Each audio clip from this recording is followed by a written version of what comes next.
कि मेरे पीछे बोलिए माइक पे। भगवान अपना सारा तेज भगवत गीता में रखे हैं, भले हम समझ नहीं पा रहे, इसी प्रकार से श्रीमद् भागवत में रखे हैं, तो उसके उच्चारण से पढ़ने से हमारा परम कल्याण होता है। और भगवान इसको 18वें अध्याय के अंत में कहते हैं कि ज्ञान यज्ञ के द्वारा ये मेरी पूजा है, भगवत गीता को समझना, चर्चा करना, व्याख्या करना। श्री भगवान उवाच श्रीभगवानुवाच परम भूयः प्रवक्ष्यामि परं भूयः प्रवक्ष्यामि ज्ञानानां ज्ञानमुत्तमम् ज्ञानानां ज्ञानमुत्तमम् यज्ञात्वा मुनयः सर्वे यज्ञात्वा मुनयः सर्वे परां सिद्धिम् इतो गतः। परां सिद्धिमतो गता। श्री भगवान वाचा मतलब भगवान ने कहा, परम भूयः प्रवक्ष्यामि, परम का अर्थ है दिव्य, भूय मतलब फिर से, प्रवक्ष्यामि मतलब मैं तुमसे कहूंगा, फिर मैं तुमसे एक दिव्य ज्ञान कहूंगा जो ज्ञानानाम ज्ञान उत्तमम, सारे ज्ञानों में, सारे ज्ञान में सर्वश्रेष्ठ ज्ञान है। नेट आवाज आ रही है? अटक रहा है, net is so slow every day without fail they give trouble. अब आ रहा होगा, ठीक है। यज ज्ञात्वा मुनिः सर्वे, जिसको जानकर के मननशील मुनि, सभी मननशील मुनि, पराम सिद्धि, पराम सिद्धिम इतोगता, इतः मतलब इस जगत में सभी मुनियों ने पराम सिद्धि को, भगवान के धाम जाने की सिद्धि को प्राप्त किया। वैसे ये सबसे रोचक अध्याय है, तीनों गुणों का वर्णन होगा, तीन गुणों का क्या प्रभाव होता है, कैसे हमसे मुक्त हो सकते हैं, इन सब का वर्णन होगा। काफी रोचक अध्याय है, तो उसको सुनिएगा आप लोग। श्लोक का अर्थ समझ में आ ही रहा है? ओके। वैसे आप लोग देख रहे होंगे कि संस्कृत सुनते सुनते संस्कृत को पकड़ने का अभ्यास हो जाता है, भाषा को हम लोग सुन सुन के सीख जाते हैं। भगवान ने कहा, अब मैं तुमसे समस्त ज्ञानों में सर्वश्रेष्ठ इस परम ज्ञान को पुनः कहूंगा, जिसे जान लेने पर समस्त मुनियों ने परम सिद्धि प्राप्त की। इजी है। गीता भूषण टीका, भगवत गीता के 14वें अध्याय में कहा गया कि गुण बंधन का कारण है। ये 3 प्रकार के फल देने वाले होते हैं और ये मेरे प्रति भक्ति के द्वारा नष्ट हो जाते हैं। क्या 3 विषय हैं? गुण बंधन का कारण है, ये तीनों गुण रजोगुण, सतोगुण, तमोगुण अलग अलग प्रकार के फल देने वाले हैं और भगवान की भक्ति करने से ये नष्ट हो जाते हैं। तो आपने देखा होगा कि जब विषय की चर्चा हो जाती है तो अध्याय में देखने में सुविधा होती है कि क्या चर्चा हो रही है और क्यों।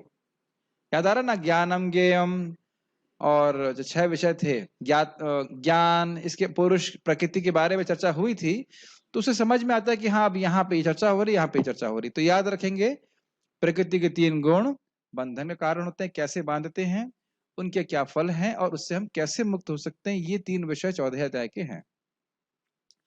पूर्व अध्याय में आपस में संयुक्त प्रकृति, जीव और ईश्वर के स्वरूपों की विवेचना को जानकर अमानित्व आदि विशिष्ट धर्मों के द्वारा व्यक्ति को प्रकृति के बंधन से मुक्त होना चाहिए, ऐसा कहा गया। ये लाइन आपको समझ में आ रही है? प्रकृति, जीव और परमात्मा साथ साथ रहते हैं कि नहीं, इसका वर्णन हुआ। यह भी वर्णन हुआ कि जीव और प्रकृति, आप जीव प्रकृति से आसक्त है लेकिन भगवान उसके नियामक है, इस सब वर्णन हुआ था कि नहीं? और यह भी बताया गया था कि ज्ञान के साधन क्या हैं, अमानित्वा इत्यादि श्लोक था 8 से 12। तो बंधन का हेतु गुणों का संग है, इसको भगवत गीता के 13.22 श्लोक में कहा गया था, यथा कारणम गुण संगस्या सदसद योनि जन्मसु, अर्थात गुणों से आसक्त होकर, रजोगुण से, तमोगुण से, सतोगुण से, विभिन्न गुणों से आसक्त होकर जीव विभिन्न प्रकार की सद असत अर्थात देवता, मनुष्य या जानवर या स्थावर योनियों को प्राप्त हो रहा है। ये सब बातें रिवाइज की जा रही हैं। तो अब प्रश्न यह होगा कि वे गुण क्या हैं, इसलिए इसको और क्लियर करने के लिए भगवान इस अध्याय को बोल रहे हैं। आप, बहुत महत्वपूर्ण बात है ना कि भाई क्या गुण है जिसकी वजह से जीव अनादि काल से जगत में दुख भोग रहा है। तो अगर कोई जाने कि भाई क्या परेशानी है, क्यों व्यक्ति इसमें इन्फेक्ट हो रहा है, किस प्रकार से हम डिसइन्फेक्ट होंगे, तो इस बात को भगवान यहाँ पे बता रहे हैं। क्या फॉलो कर पा रहे हैं? बहुत ईजी है। किसी एक गुण से संग किस प्रकार से होता है, ऐसे संग का क्या फल है, एक विशेष गुण से हम किस प्रकार से आसक्त होते हैं और उसको आसक्त होने से हमें क्या प्राप्त होता है। एक विशेष गुण का संग करने वाले व्यक्ति के क्या लक्षण होते हैं? व्यक्ति स्वयं को गुणों से कैसे मुक्त कर सकता है? इन प्रश्नों को मन में रखते हुए भगवान इन 2 श्लोकों में उन विषयों की स्तुति करेंगे जिनका वर्णन वे करने जा रहे हैं, ताकि आत्मा में रुचि उत्पन्न हो। ये लाइनें समझ में आ रही हैं? आप ये देखिएगा कि तुरंत ही, जैसे ही अभी हम आगे का श्लोक बोलेंगे, कल परसों जो भी, तो आप तुरंत देखेंगे सारे विषय आ रहे हैं। कैसे कोई व्यक्ति एक विशेष गुण का संग करता है, उस गुण की संग करने से उसके चित्त में क्या प्रभाव आता है, उसके बाद ऐसे व्यक्ति के लक्षण क्या होते हैं। और ऐसा व्यक्ति कोई और नहीं है, वो व्यक्ति मैं हूं। मतलब मैं मतलब केवल मैं नहीं, आप भी। अच्छा, आप हैं। समझ रहे हैं? इसका बहुत लाभ है। अपने चित्त में हम इन गुणों के प्रभाव को देखने की अभ्यस्त हो। आज मैं बहुत, वैसे तो अभी मैं इसको रहस्य खोलना नहीं चाहता हूं, लेकिन एक बात शिक्षा में प्राप्त हुई आगे के श्लोकों को अनुवाद करते हुए कि कोई व्यक्ति विशिष्ट रूप से कार्य कर रहा है तो उसमें गुणों का इन्फेक्शन देखने की हमें दृष्टि को जागृत करना होगा। क्या बात समझ में आ रही है? मान लो किसी को बिल्कुल समझ में नहीं आ रही बात, मतलब तमोगुण से चित्त उसका आच्छादित है, सीधी बात। किसी का मन बहुत भटक रहा है, मतलब रजोगुण से आच्छादित। अब कोई जो सत्वगुणी है वो पकड़ लेगा बात, वो समझ में आ जाएगा। तो अपने ही चित्त को देखिए, नहीं समझ में आ रहा है इसका मतलब नहीं आप मूर्ख हैं, ऐसा कुछ नहीं है, केवल गुणों से इन्फेक्टेड हैं। तो भक्ति करते रहेंगे, जैसे जैसे तमो से गुण से रजोगुण, रजोगुण से सतोगुण में आएंगे, तब अच्छा, हाँ, तो तब समझ में आ रही बात, दिख रही बात। Make sense? बहुत इंटरेस्टिंग है, बहुत इंटरेस्टिंग है ये चैप्टर, बहुत हमारे लिए अच्छा है, सभी अच्छे के लिए तो स्पेशली अच्छा है। अगर हमारे चित्त में ये आ रहा है, ये करना है, वो करना है, ये बनाना है, ये करना है, वो करना है, तो मतलब रजोगुण है। और ये कुछ नहीं करना है, क्या करना है? तो ये सब तमोगुण है। और मन में थोड़ी शांति है तो फिर थोड़ा सा सत्वगुण है। इस प्रकार से ये तो अभी आने वाले बहुत रोचक है, इसकी विषय हम लोग जब पढ़ेंगे तब चर्चा करेंगे। आत्म में रुचि मतलब जब इन गुणों को देखेगा और ये समझेगा कि ये बंधन करने वाले हैं, तब विचार आएगा कि मैं कैसे अपनी आत्मा को इन गुणों से मुक्त कर सकूं, कैसे मैं आत्म साक्षात्कार कर सकूं। ये बात है, पहले दिखने तो चाहिए बीमारी, तब तो देखेंगे बीमारी का इलाज कैसे होगा। तो ये बहुत अच्छा है। और यहाँ स्तुति इसलिए कर रहे हैं कि इन विषयों को जान करके भगवान की भक्ति करेगा, गुणों से मुक्त हो जाएगा, तो ये सब क्या प्रभाव होगा उसको जान करके। तो यहाँ कह रहे हैं कि जो मुनिगण मतलब जो मननशील हैं, ऐसा नहीं कि सोच लिया हाँ 3 गुण तो होते हैं, जानते हैं रजोगुण तो हाँ हो गया, बस नहीं, इसको बहुत अच्छे से जाना, एक एक पॉइंट को पकड़ा, उन्हें समझा, और इसको करके वह भगवान के धाम जाने के योग्य बन गए। प्रभुपाद जी, आज मैं उनका प्रवचन सुन रहा था और यही बोल रहे थे, जब तक हम सतोगुण में नहीं आते ज्ञान हमारे हृदय में प्रकट नहीं हो सकता, इसलिए सतोगुण में आना ही होगा। और कठिन कुछ नहीं है, यही कार्य करना है। सुबह आपको मॉर्निंग प्रोग्राम करते हैं, मंगल आरती करना, जप करना, भागवत सुनना, ये सब हाईली बेनिफिशियल है हमारे चित्त में सत्वगुण की वृद्धि करने के लिए। शाम को फिर भगवत गीता सुनना, तो इसके द्वारा रजोगुण तमोगुण इत्यादि का नाश हो जाता है और धीरे धीरे करके सत्वगुण की वृद्धि बढ़ती है। परम अर्थात जिस ज्ञान को मैंने तुमको अभी दिया था, उससे अलग ज्ञान के विषय में मैं तुमसे कहूंगा। यहाँ पे बड़ा इंटरेस्टिंग है कि ज्ञान तो दिव्य है, तो क्या उससे बेहतर ज्ञान दे रहे हैं? ऐसा नहीं है, उसी का थोड़ा और विस्तार कर रहे हैं। क्योंकि भगवान ने 9वें अध्याय में भी कह दिया था कि सर्वश्रेष्ठ ज्ञान मैं तुमको दे रहा हूं, इसको जानने के बाद कुछ रहेगा नहीं। और प्रभुपाद कहते भी हैं कि ये 12 अध्याय में भगवत गीता पूरी हो जाती है, उसके बाद ये और वर्णन हो रहा है, और विस्तार से थोड़ा वर्णन हो रहा है गुणों का। जैसे आपको याद हो 7वें अध्याय में बोला था भगवान ने कि जो माया है ये गुणमयी है, तो वो गुण क्या है इनको हम यहाँ विस्तार में सीख रहे हैं, है ना, ये चीजें। यह ज्ञान गुणों के संबंध में है और प्रकृति व जीव के ज्ञान के अंतर्गत है। आपको जानते ही हो कि 5 टॉपिक हैं और उनमें से 1-2 टॉपिक हैं प्रकृति और जीव भगवत गीता के, तो उसमें प्रकृति के ज्ञान के बारे में विषय हो रहा है, बात की जा रही है। जो चीज स्पष्ट है उनकी व्याख्या करने मैं नहीं कर रहा। जीव और प्रकृति संबंधित ज्ञान में यह सर्वश्रेष्ठ है। यह दही मंथन करके निकाले गए ताजे मक्खन के समान है। पता नहीं क्यों ऐसा कह रहे हैं, लेकिन कह रहे हैं बहुत अच्छा है ये बात। एक बहुत इंपॉर्टेंट बात है, मैं उसको रिपीट ही करता रहता हूं बार बार, कि अपने को त्रिगुणात्मक मानने की भावना रजगुण, तमगुण और सत्वगुण से बने हुए शरीर से अपनी पहचान करने का कारण क्या है? माया के द्वारा हम सम्यक रूप से मोहित हैं। यया सम्मोहितो जीवो आत्मानम त्रिगुणात्मकम। हम परे हैं, दिव्य हैं, लेकिन अपने आप को ये शरीर और मन से पहचान कर रहे हैं, और ये माया के द्वारा हो रहा है। तो इसलिए व्यक्ति को ज्ञान की दृष्टि डेवलप करके इन गुणों के इन्फेक्शन से मुक्त होने की प्रक्रिया को बड़े ध्यानपूर्वक सुनना होगा और उसका पालन करना होगा। Does it make sense? अगर हमें कोई बीमारी होती है तो हम बीमारी के कारण जानते हैं और फिर जानते हैं कि किस प्रकार से मेडिसिन लेकर के मैं इस बीमारी से ठीक हो सकता हूं। यज् ज्ञात्वा अर्थात इस ज्ञान को प्राप्त करके सभी मुनेह अर्थात मननशील व्यक्ति इतः अर्थात इस लोक में परम सिद्धि अर्थात आत्मा के यथावत ज्ञान लक्षणा सिद्धि को प्राप्त किए, मतलब आत्मा अनुभव प्राप्त कर सके और भगवान के धाम चले गए। या एक और अर्थ है कि इसमें समझाना है, समझ में आ गया तो समझाना नहीं इसमें। यह एक और अर्थ है कि ज्ञान प्राप्ति के साधन जिनका वर्णन मैंने पहले किया था उसका वर्णन मैं फिर एक अलग ढंग से करूंगा। अब देखिए दूसरा अर्थ दे रहे हैं। परम का मतलब समझाया था आपको मैं, मानित्व इत्यादि, अब उसको थोड़ा अलग तरह से समझाऊंगा। तपस्या आदि जो ज्ञान प्राप्ति के साधन हैं उनमें यह सर्वश्रेष्ठ है, परमम उत्तमम, क्योंकि इसमें अन्य सभी साधन आ जाते हैं। क्या साधन का वर्णन करेंगे भगवान की व्यभिचारिणी भक्ति के बारे में बताएंगे। भक्ति करके ही व्यक्ति तीनों गुणों से मुक्त हो जाता है। इसको जानकर okay, net is 0 kbps, very nice, thank you, very good. Maybe I just better connect via Galaxy. What is the point of paying all this? आ रहा है, आवाज आ रही है क्या? ठीक है, ठीक है, क्योंकि इसमें अन्य सभी साधन आ जाते हैं। इसको जानकर इस जगत में सभी मुनिजन पराम अर्थात मोक्ष लक्षणा सिद्धि को प्राप्त हुए। बहुत इजी है क्या? मुझे तो बहुत इजी लग रहा है। आप लोगों को समझ में आई बात? है जो लोग भगवान के भक्ति के बारे में जानते हैं इस अध्याय से, वे भक्ति करके भगवान के धाम चले जाते हैं, सीधी बात। तात्पर्य 7वें अध्याय से लेकर 12वें अध्याय तक श्री कृष्ण परम सत्य भगवान के विषय में विस्तार से बताते हैं। अब भगवान स्वयं अर्जुन को और आगे ज्ञान दे रहे हैं।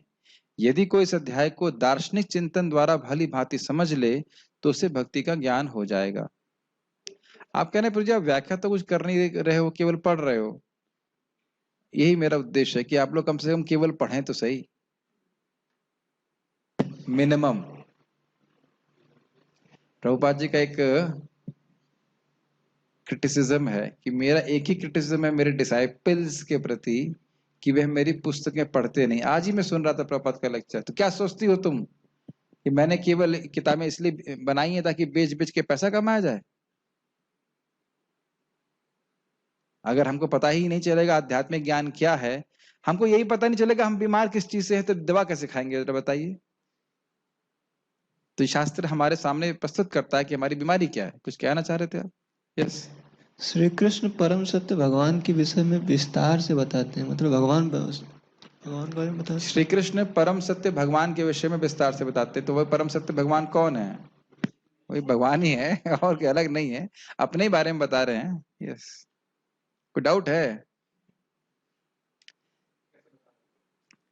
भगवान अपने ही बारे में बता रहे हैं, परम सत्य भगवान के बारे में बता रहे हैं, अपने बारे में बता रहे हैं। इसमें क्या सोचना है?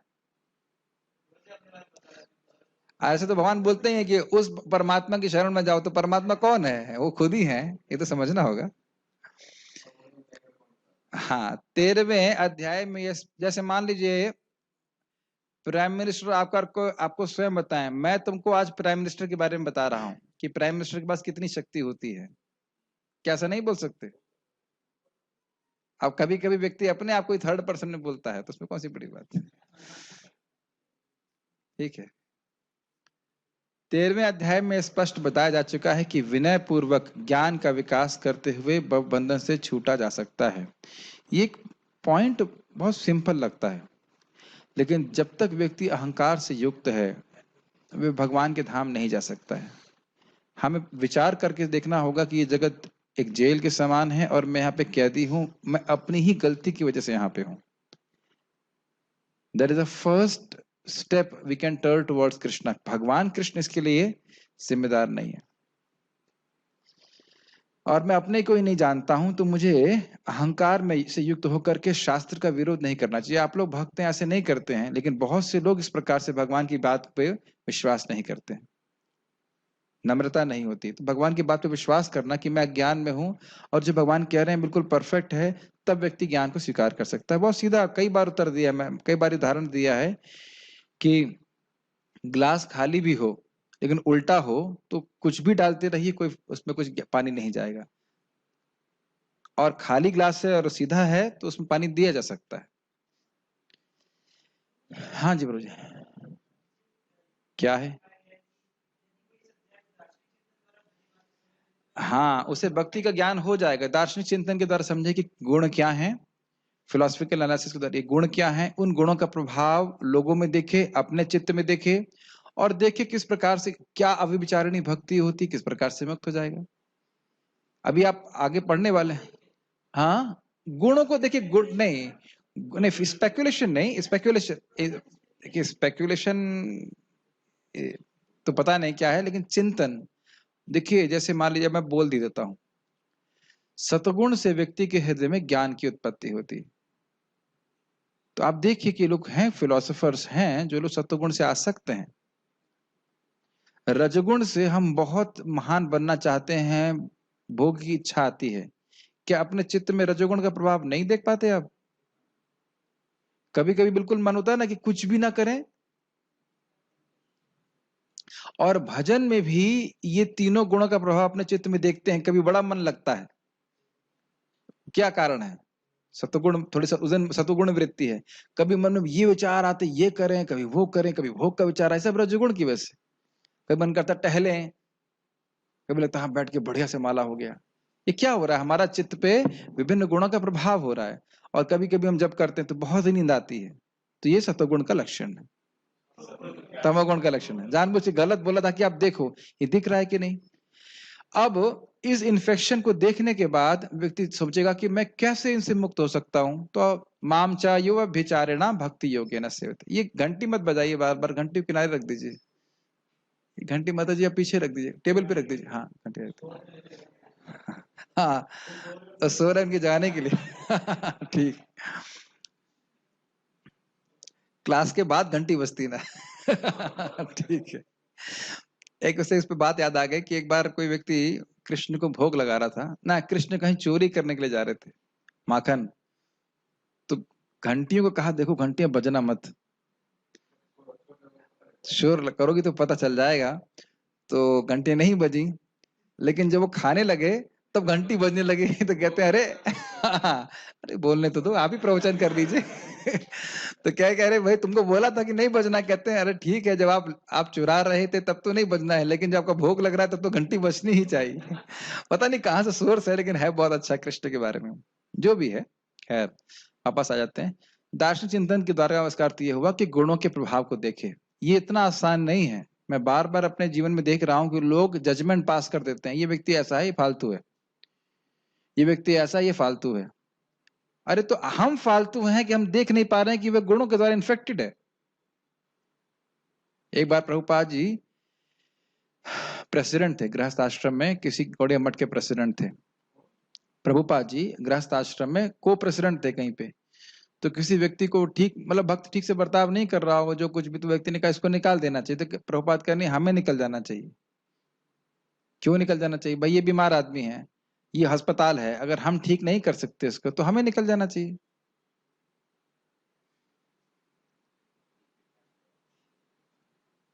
तो मैं ये देख रहा हूं कि मैंने अपने जीवन में, छोटे से जीवन में देखा कि कुछ भक्त लोग बहुत तमोगुण से प्रभावित होने के कारण कथा वथा में बिल्कुल रुचि नहीं रखते, लेकिन एक उनकी वृत्ति थी कि उनकी सेवा भावना थी। साधना करते रहे, सेवा करते रहे, तो धीरे धीरे करके अब कथा समझ में आने लगी, उनको फिलॉसफी में रुचि होने लगी है। तो जब एक भक्त के संग हो रहा है तो अन्यों के संग भी क्यों नहीं होगा? क्यों भाई? अब हर व्यक्ति एक ही स्टार्टिंग पॉइंट से तो भक्ति में आया नहीं है, लेकिन हर भक्त को इतना जरूर होना चाहिए कि वह अस्पताल में आया है तो कम से कम दवा खाए। डांट इस बात के लिए नहीं पड़ती है कि बीमार पड़ता है, डांट इस बात के लिए पड़ती है कि लोग दवा नहीं खाना चाहते। अब दवा ही नहीं खाएंगे, जप नहीं करेंगे, क्लास में नहीं आएंगे, तो कैसे शुद्धि होगी? समझ रहे हैं मेरी बात? इस बात के लिए डांट पड़ती है, गलती करता है। अब ये लोग समझ ही नहीं पा रहे। हमारे गुरु महाराज बोल रहे थे गोविंद प्रभु के बारे में, ओपनली बोला, इसलिए मैं भी ओपन बोल रहा हूँ। कितने सीनियर ब्रह्मचारी हैं, बहुत अच्छे डिवोटी हैं। तो कह रहे थे 15 साल की उम्र में ज्वाइन किए थे, खुद महाराज बोल रहे थे कि he was completely spaced out. और अब कितना एक चौपाटी के मुख्य लीडर्स में से हैं, कितना अच्छा प्रीचिंग कर रहे हैं, भक्ति कर रहे हैं। तो ये सब शुरुआत में हर व्यक्ति गुणों के द्वारा इन्फेक्टेड होता है, लेकिन भक्ति करते क्रमे क्रमे से ही भक्त होई बे उत्तम। अगर वो साधना करता रहता है तो धीरे धीरे करके गुणों का प्रभाव नष्ट होगा और ऊपर धरातल पे पहुंचेगा और भगवान को समझ पाएगा।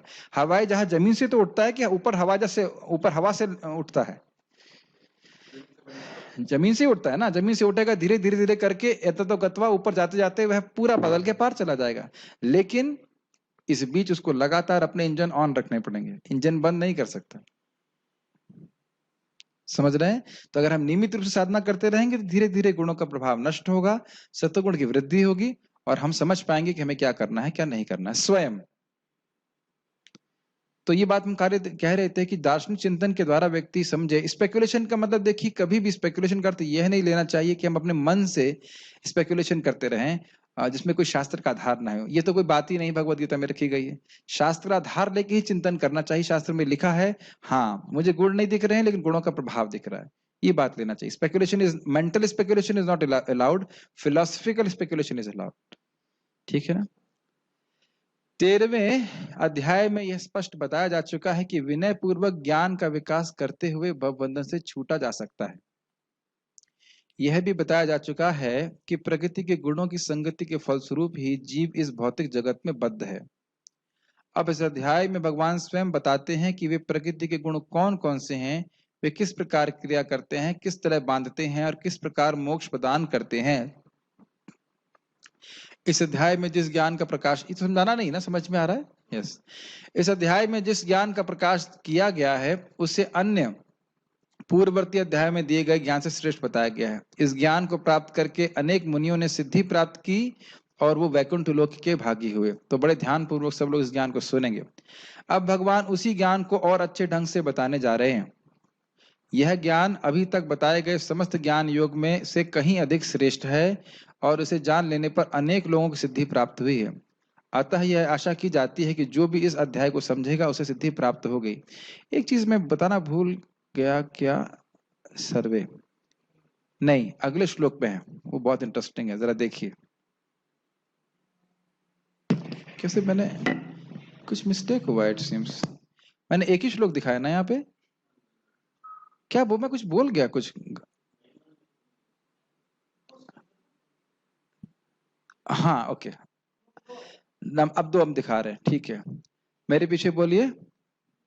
इदं ज्ञानम उपाश्रित्य, इदं ज्ञानम् उपाश्रित्य मम साधर्म्यमागताः साधर्म्यमागताः सर्गेऽपि नोपजायन्ते सर्गेऽपि नोपजायन्ते प्रलयेना व्यथन्ति च। प्रलयेना व्यथन्ति च। बहुत इंटरेस्टिंग है। इदम ज्ञानम उपाश्रित्य, इस ज्ञान का आश्रय लेकर, मम साधर्म्य आगतः, मेरे ही समान धर्म को प्राप्त किए। आगतः मतलब आ गए। समझ में आ रहा है? भगवान का धर्म या गुण कैसा है? सच्चिदानंद, शाश्वत, ज्ञानमय, आनंदमय। तो इस ज्ञान का आश्रय लेकर के बहुत सारे मुनि मेरे साधर्म को प्राप्त हुए। ये लाइन समझ में आ रही है? मेरे ही समान चिन्मय शरीर वाले हो गए। आप इस ज्ञान का महत्व समझ पा रहे हैं? समझ रहे हैं इस ज्ञान का महत्व? क्या महत्व बताइए, क्या हो जाएगा इसको समझ करके? हम भगवान के धाम जा पाएंगे। भगवान के धाम जाके क्या, किस प्रकार का शक्ति प्राप्त होगी, क्या फायदा प्राप्त होगा? जिसमें लिखा है साधर्म का अर्थ क्या है? भगवान की नित्य सेवा में लग पाएंगे। ओके, और कांग्रेगेशन चैंटिंग नहीं, इनसे पूछ रहा हूँ। हाँ, और साधर्म का अर्थ क्या होता है? जैसे सूर्य और अग्नि क्या एक समान धर्म वाले हैं या नहीं है? ठीक है, तो अब भगवान के जो बोल रहे हैं कि मेरे समान धर्म को प्राप्त होगा, मेरे साधर्म को प्राप्त होगा, क्या अर्थ है उसका?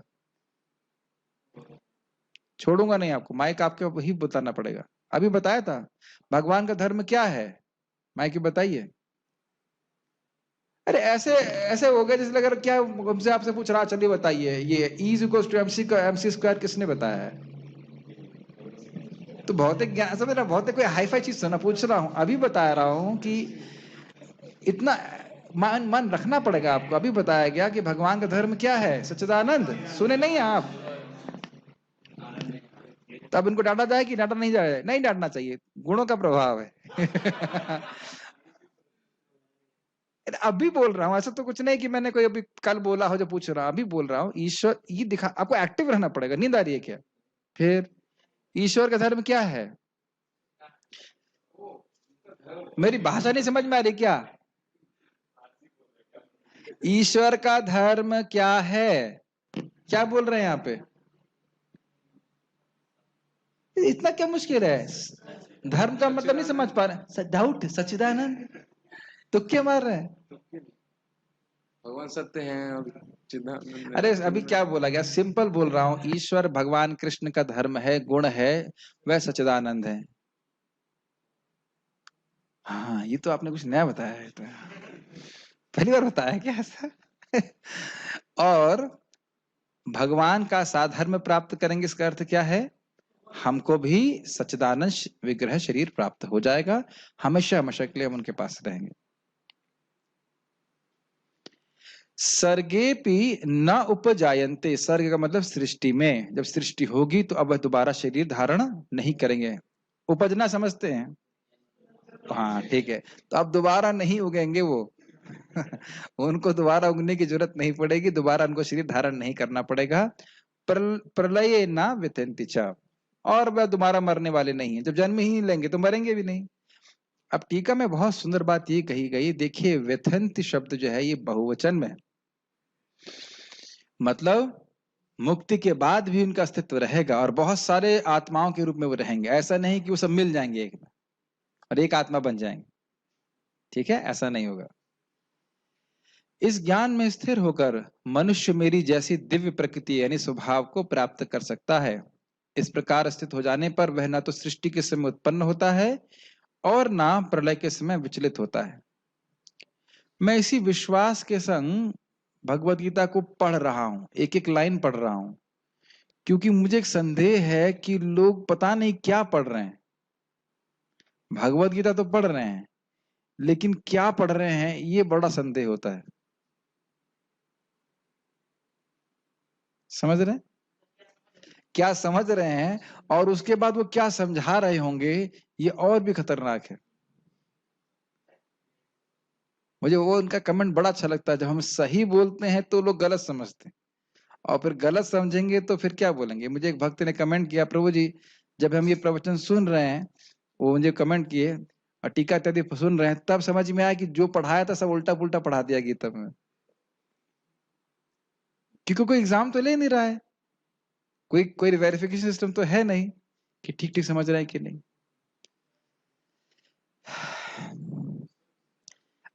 both of us read Bible day and night. You read black and I read white. ये स्थिति। कभी एक बार मैं, मुझे याद है, एक भक्त को मैं बता रहा था ब्रह्मा जी की उक्ति, ते नैक जन्म शमलम सहसैव हित्वा करके, बहुत सुंदर श्लोक भागवत का है कि मरते समय कदाचित भगवान का नाम मुख से आ गया तो अनेक अनेक जन्मों के फल, कर्म फलों को त्याग करके वह व्यक्ति भगवान के धाम चला जाएगा। मैं सोचा था कि वो खुश होंगे, वो क्रोधित हो गए, तो अजामिल क्यों नहीं गया, तो अजामिल क्यों नहीं गया। मैंने कहा अरे भाई ठीक। मैंने कहा भाई, मैंने कहा अरे भागवत सुनकर के आपको प्रसन्न होना चाहिए, नहीं गया वो अलग बात है, बस तो गया, पाप से तो नहीं गया। तो आश्चर्य होता है कि वही चीज कितनी प्रेरणादायक है, ब्रह्मा जी बोल रहे हैं। खैर जैसा यथावत है स्वीकार कर लेना चाहिए। गीता भूषण टीका, जब प्रलय होगी उसके बाद वह दोबारा, मतलब अभी पढ़ लेंगे, अभी पढ़ी सुनिए, आ जाएगा। गीता भूषण टीका, गुरु की उपासना के द्वारा इस ज्ञान का, जिसका वर्णन मैं अभी करने वाला हूं, बहुत से व्यक्तियों ने मुझ सर्वेश्वर के समान गुणों को प्राप्त किया, जो शाश्वत रूप से 8 गुणों को प्रकाशित करने वाले हैं। इनका वर्णन हमने कई बार सुना है। आत्मा के 8 गुण होते हैं और वह बद्धावस्था में इसको प्रकाशित नहीं करती है। साधना करके वो गुण प्राप्त हो जाते हैं, लेकिन भगवान सदा ही इन गुणों को प्रकाशित करते हैं। तो स्पष्ट रूप से यहाँ पे व्याख्या हो रही, साधर्म का मतलब है भगवान के जो 8 गुण प्रकाशित होते हैं उनको वह आत्मा भी प्रकाशित करने लगती। नोट, ये 8 गुण हैं: पाप रहित होना, मृत्यु शून्यता, जरा रहित होना, भूख प्यास और शोक से मुक्त होना। देखिए कल गलती हो गई थी, कोई बोल दिया था कि जन्म से मुक्त होना। नहीं पता है तो हम लोग गलत ही बताएंगे। और साथ ही सत्य काम और सत्य संकल्पता का गुण याद किया जाए। पाप रहित, मृत्यु शून्य, जरा शून्य, देख के नहीं, ऐसे देख के तो मैं भी बता दूंगा। सत्य संकल्प, सत्य काम, भूख प्यास, शोक से रहित। इस प्रकार से 8 गुणों से आत्मा युक्त है। आत्मा कौन कौन सी आत्मा? हम सब। और अब देखिए इनमें से अभी कोई भी गुण हमारे पास प्रैक्टिकली नहीं, अपनी संपत्ति को हम खोए हुए हैं। वे साधना के द्वारा इन 8 गुणों को प्रकाशित कर पाते हैं। ऐसे व्यक्ति कर्मवश दोबारा जन्म लेने या मरने के लिए बाध्य नहीं होते हैं। समझ में आ गया है? स्वर्ग में दोबारा सृष्टि नहीं होने पे वह जन्म नहीं लेंगे और मरने के बाद भी जन्म नहीं लेंगे। हाँ प्रभु जी।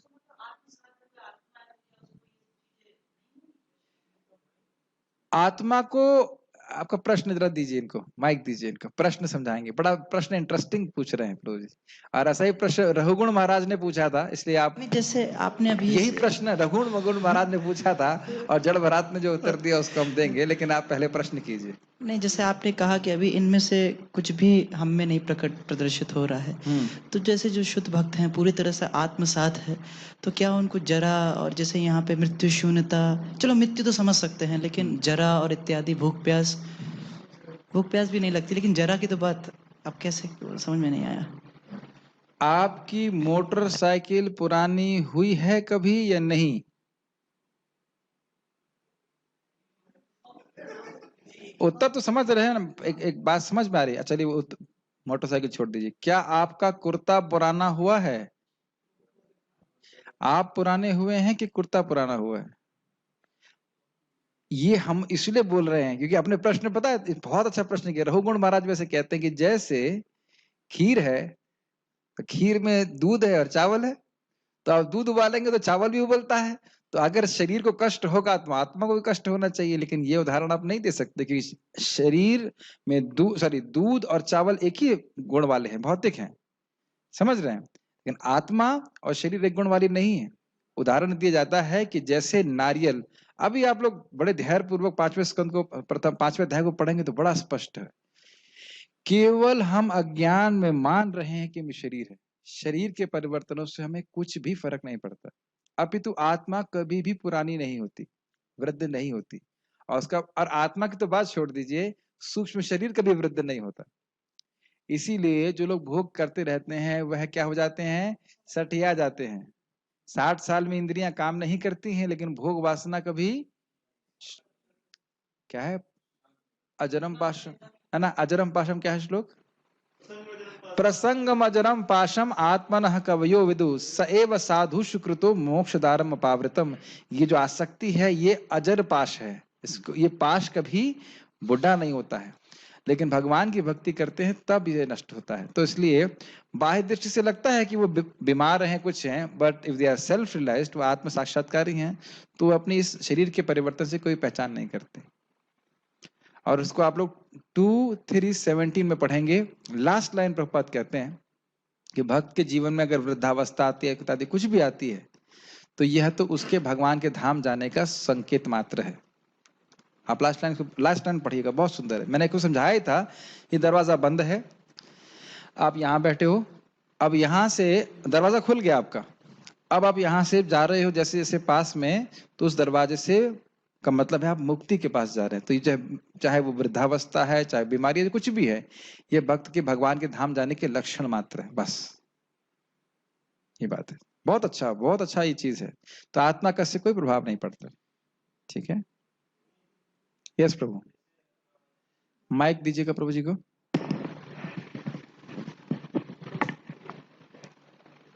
आत्मा के 8 गुणों में हाँ। जन्म न होना ये इसको इंक्लूड नहीं किया गया, तो इसको ये समझा जाए कि आत्मा का जन्म होता है? नहीं, मृत्यु नहीं होती है, इससे उसी समझ लेना चाहिए कि जन्म भी नहीं होता है। जब मृत्यु नहीं होती है तो उसका मतलब है कि जन्म भी नहीं होता है, क्योंकि मृत्यु उसकी होती है जिसका जन्म होता है। जाता से ही ध्रुव मृत्यु ध्रुवम जन्म मृत्यु।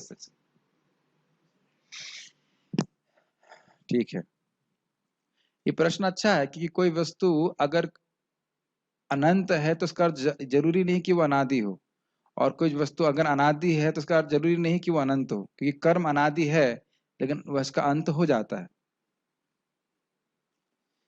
ठीक है, धीरे धीरे कुछ बुद्धि खुल रही है तो प्रश्न आ रहे हैं।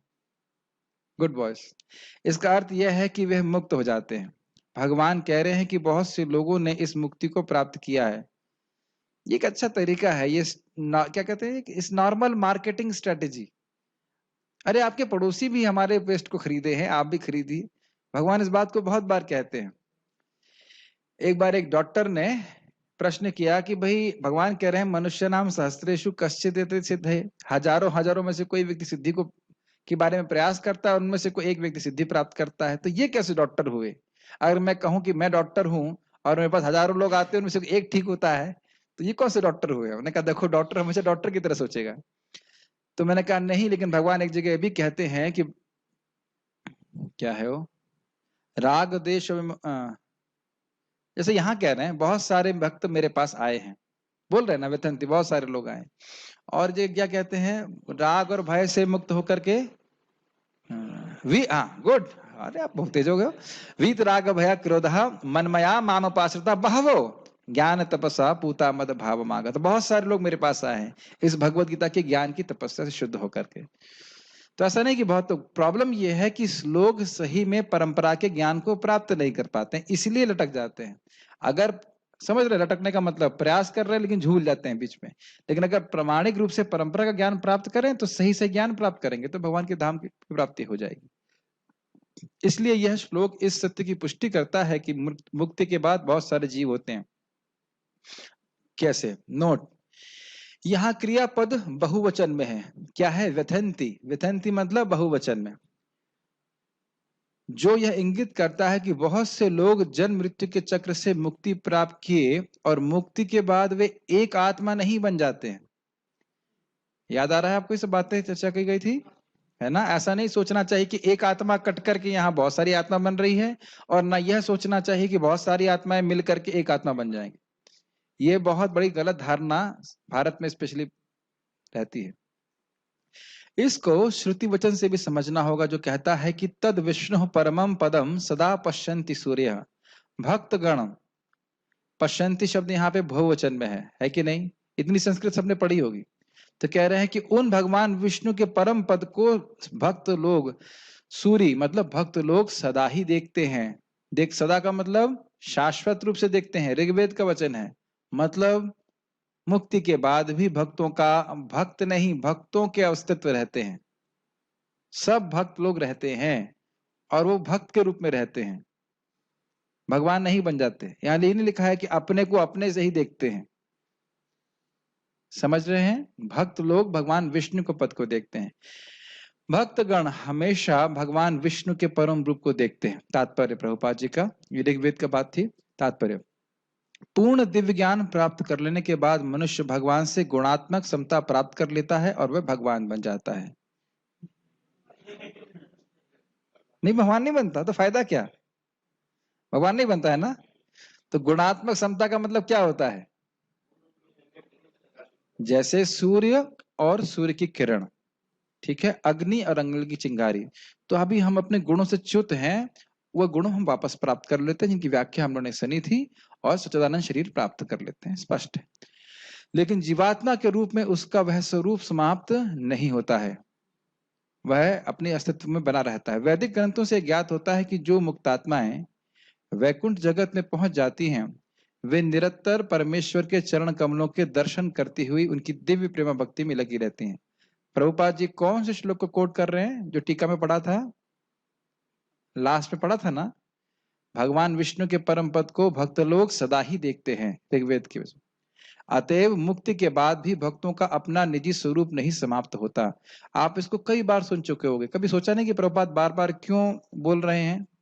एक भक्त अच्छी मीमांसा कर रहे थे, कह रहे थे इस पे कि मान लो किसी ने दूसरा अध्याय ना पढ़ा, गीता खोली और 13वां अध्याय पढ़ा, तो वहां पे भी इसको वही बात समझ में आ जाए। ऐसे एक बात थी उनकी कि कहीं से भी किताब को प्रभुपाद के पढ़ेंगे ये पॉइंट क्लियर हो जाएगा कि ये बीमारी है निर्विशेष शून्यवादी पाश्चात्य देशतारण। ये निर्विशेषवाद का खंडन करना ये प्रमुख कार्य है श्रील प्रभुपाद जी का। इसलिए बार बार इस बात को वह उस पर कुठाराघात करते हैं कि हम लोग एक नहीं हो जाने वाले भगवान से। ठीक है, समझ में आ रहा है आप लोगों को। सामान्यतः इस संसार में हम जो भी ज्ञान प्राप्त करते हैं वह प्रकृति के 3 गुणों द्वारा दूषित रहता है।